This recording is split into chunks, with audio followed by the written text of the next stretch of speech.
السلام علیکم، میں ہوں آپ کا معلم امیر تیمور۔ ڈیئر اسٹوڈنٹس، میں آپ کو خوش آمدید کہتا ہوں اسلامیاتی کلاس ہفتم میں۔ آج ہم باب ہفتم اسلامی تعلیمات اور عصر حاضر کے تقاضے جس کا عنوان ہے اسلام میں علم کی اہمیت۔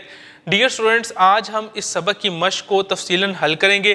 پہلے ہم نے اس سبق کی جو مطالعہ ہے، ریڈنگ ہے، ہم نے وہ کی تھی۔ آج ہم اس سبق کی مشق کو تفصیلاً حل کریں گے۔ مشق حل کرنے کے لیے آپ سب اپنی اپنی کتاب کھولیے۔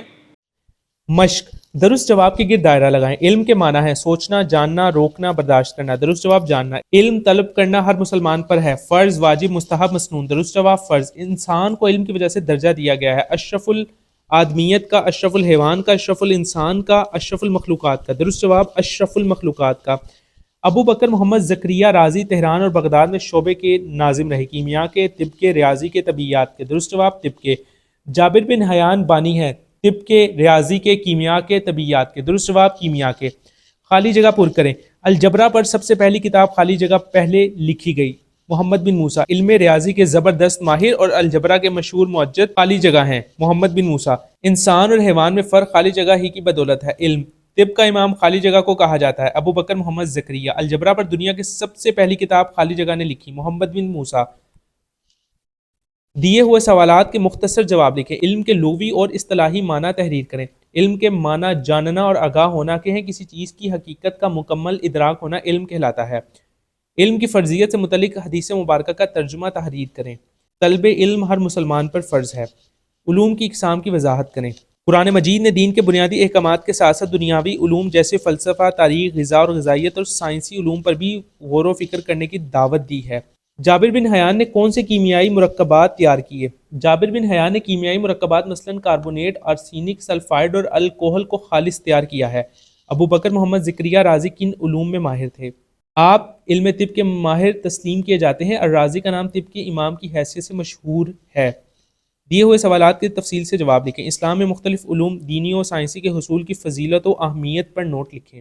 علم کے ماننا، جاننا اور آگاہ ہونا کے ہیں، کسی چیز کی حقیقت کا مکمل ادراک ہونا علم کہلاتا ہے۔ اللہ تعالیٰ کے اپنے بندوں پر بے شمار احسانات ہیں، جس میں سے ایک احسان علم ہے جو اس نے اپنے بندوں پر کیا۔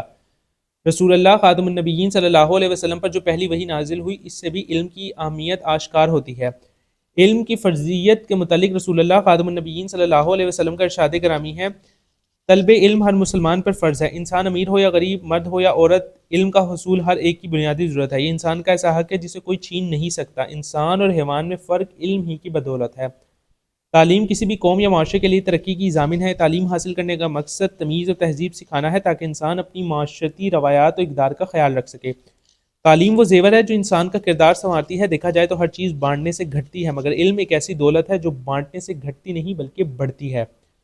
مسلمان سائنسدانوں کی تحقیقات اور کارناموں پر نوٹ لکھیں۔ جابر بن حیان، آپ علم کیمیا کے بابا آدم تسلیم کیے جاتے ہیں۔ جابر بن حیان نے اپنے علم کیمیا کی بنیاد اس نظریے پر رکھی کہ تمام دھاتوں کی زائد ترکیبی گندھک اور پارہ ہیں۔ جابر بن حیان نے کیمیائی مرکبات مثلاً کاربونیٹ، آرسینک، سلفائڈ اور الکوہل کو خالص تیار کیا ہے۔ انہوں نے الکوہل، شورے کے تیزاب یا نائٹرک ایسڈ اور نمک کے تیزاب یا ہائیڈروکلورک ایسڈ اور فاسفورس سے دنیا کو پہلی بار روشناس کروایا۔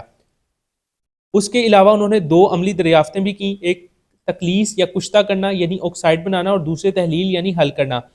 جابر بن حیان کیمیا کے متعدد امور پر قابل قدر نظری و تجرباتی علم رکھتے تھے۔ کیمیا کے فن پر ان کے تجربات بہت اہم ہیں۔ محمد بن موسیٰ الخوارزمی علم ریاضی کے زبردست ماہر اور الجبرا کے مشہور موجد ہیں۔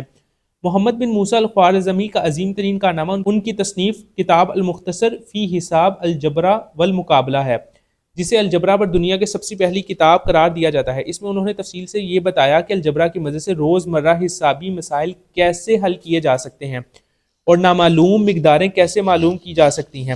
آج سے تقریباً 1200 سال پہلے لکھی گئی اس کتاب میں الجبرا کے جو بنیادی اصول اور قواعد بیان کیے گئے ہیں وہ آج تک بالکل اسی طرح استعمال ہو رہے ہیں جیسے الخوارزمی نے پیش کیے تھے۔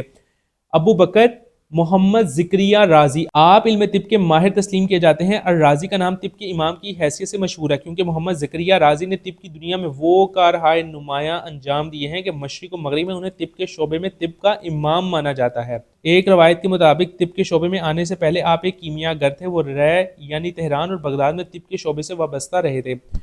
زکریا رازی ماہر طبیعیات، حیت دان، فلسفی، سائنسدان، معجد اور ایک طبیب بھی تھے۔ آپ تہران اور بغداد میں طب کے شعبے کے ناظم بھی رہے، یعنی سرکاری شفاخانوں کے اعلیٰ عہدوں پر فائز رہے ہیں۔ یہ اسلامی تعلیمات کا ہی نتیجہ ہے کہ بہت سے مسلمانوں نے سائنس کے میدان میں کارہائے نمایاں انجام دیے۔ اس لیے اسلام اپنے ماننے والوں کو یہ درس دیتا ہے کہ علم کی تلاش میں نکلو اور حکمت کے موتی جہاں سے ملیں انہیں حاصل کر لو۔ اللہ تعالیٰ سب کو علم نافع اور عمل صالح کی مکمل صحیح کرنے کی توفیق عطا فرمائے اور ہمارے اسلاف کو بہترین صلہ عطا فرمائے اور ہم سب کے لیے علم و عمل کو نجات کا باعث بنائے، آمین۔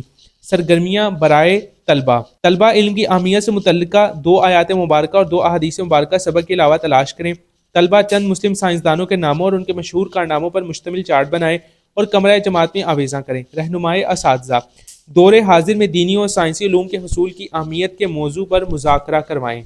ڈیئر اسٹوڈنٹس، آج ہم نے اس سبق کی مشق کو تفصیلاً حل کیا بہت بآسانی طریقے سے، اور میں امید کرتا ہوں کہ اب آپ اس مشق کی پریکٹس کریں گے، اس کو سمجھیں گے، یاد کریں گے۔ پریکٹس کرنے سے آپ کے لیے مشق بہت آسان ہو جائے گی۔ ملتے ہیں ایک نئی ویڈیو میں ایک نئے سبق کے ساتھ، تب تک اپنا بہت سا خیال رکھیں۔ اللہ حافظ۔